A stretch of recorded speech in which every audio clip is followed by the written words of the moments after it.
Hi guys, this is Julia Gauld from the Berlin Flower School. Today I want to talk about the 5 columns of success in floristry. So the first column is your design language and your color vision and your style. I will dive into each of them again a little bit further on down the road. Okay, the second one is your branding, your brand identity, your philosophy that your brand has. Then the third one is your marketing. How do you communicate? Do people find you? Where do they find you? Blah, blah, blah. So marketing and branding is actually, put quite close together, but still it's important to separate them. And then we have your accounting. How good are you with the numbers? Are you calculating right? And the fifth one is communication. How good are you in talking to clients and to other people and so on. Okay, let's dive into number 1. Okay, so I grew up in a very sort of old house. My father is an architect and my mother was a passionate gardener. And there was beauty surrounding everywhere. Then I studied in London and I also had, experience going to old houses as a student and sort of living and breathing history. And that's always been part of my upbringing, understanding, really art history. So therefore, for me, it was sort of like an absolute connection to dive into the style of garden style and floristry, because there are 5 major styles that you can basically more or less, can dive into. And this is something for some, for some other time. But the fact is, people book you for your style. And I get booked for castle weddings because I really live, also when you come here to the school, I live in an old building and my ceilings are high and have stucco. And, I like fireplaces and I like mantelpiece vases and urns that are, from Baroque times or from Regency times. And this is because I really like everything that has kind of a history. I like that it was so well made and made to last. And when I create, I really love this mixture of really big flowers, first flowers like peonies and roses, and especially English garden roses, and then also mix them with secondary flowers. And my motto is always more is more. So people book me that for that particular style, and that they see that I reference history in my style, that I get, vessels that match castles and that sort of thing. So that's quite important. So I live and breathe my style. When people come here for a lesson, they get an old teacups, a beautiful floral tea. And this is not something, that is, how can I say, I do this on purpose. It's part of me. I love to drink that tea out of those teacups, and therefore people understand that it's authentic, basically. So, and this is something also for you. I just want you to understand this first part, your style, your design language, your flower choice.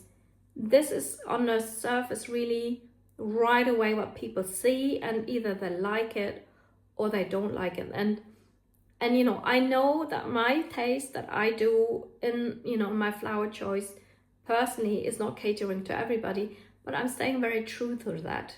Within the school, I also have to teach, other styles, because I think it's quite important. And there are lots of emerging styles out there right now that I think are very important, very interesting. And I love them for different buildings, but I wouldn't love them for a castle, for example.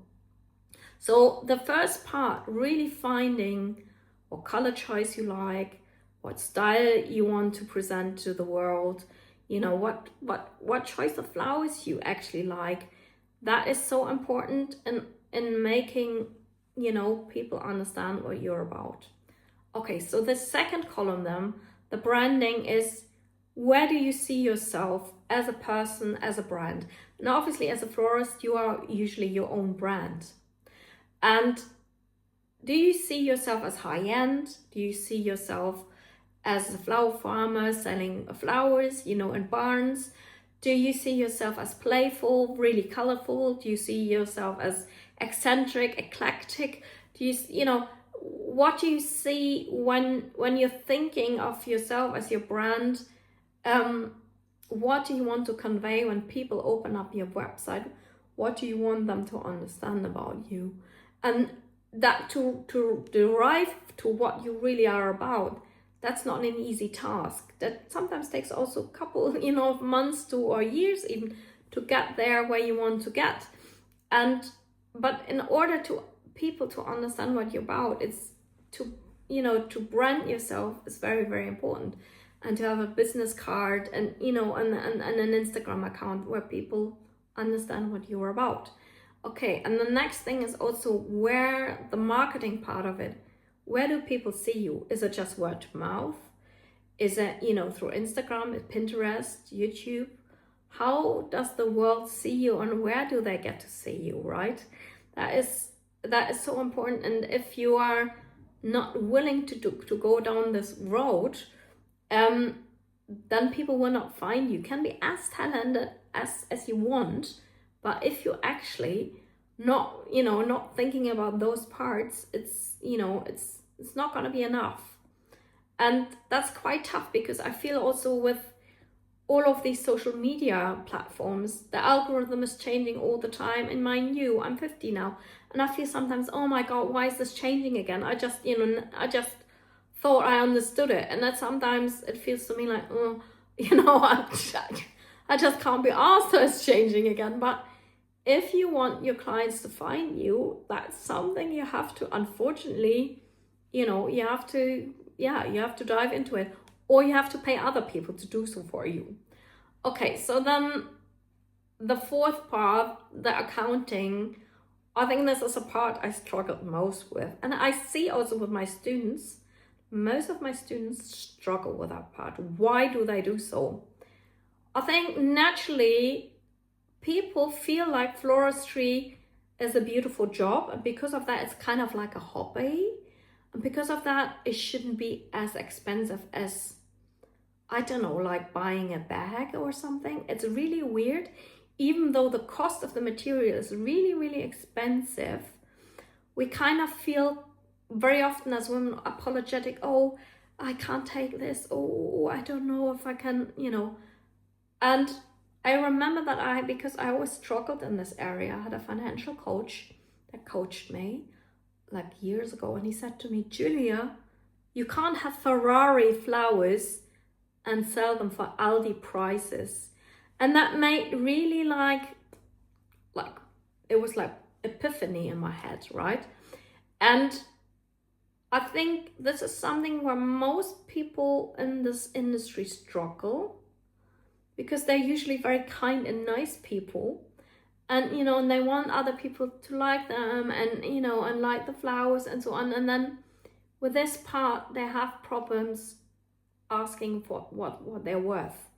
And I feel very sad about this, because if you don't ask for the right amount, you will burn out quickly. And that always makes me really, really sad. Anyway, and the last point is your connection. And this I also underestimated in the beginning. When you're in the floristry business, you very often have bigger projects and you need other florists for a start that help you, or you need their help on projects, right? So, and the second thing is, a lot of people can recommend you, like photographers, locations, wedding planners, and so on. If you struggle to communicate with other people, that's gonna be, that's gonna be hard for you, because people like people, and when they like dealing with you and you're charming and you're kind and you're a nice person, they recommend you more easily than when you're being arrogant and not a people's person. So I underestimated the last part, because in the past, I'm very honest, I like to do things on my own. And I had to find out very quickly in the floristry business that you can't just do things on your own. You need the help of other people, and you need to connect with other people. And I still have to admit, this is a part where I'm learning. So these are my recommendations, so the 5 columns of success, and I hope that helped. Lots of love from Julia. Bye.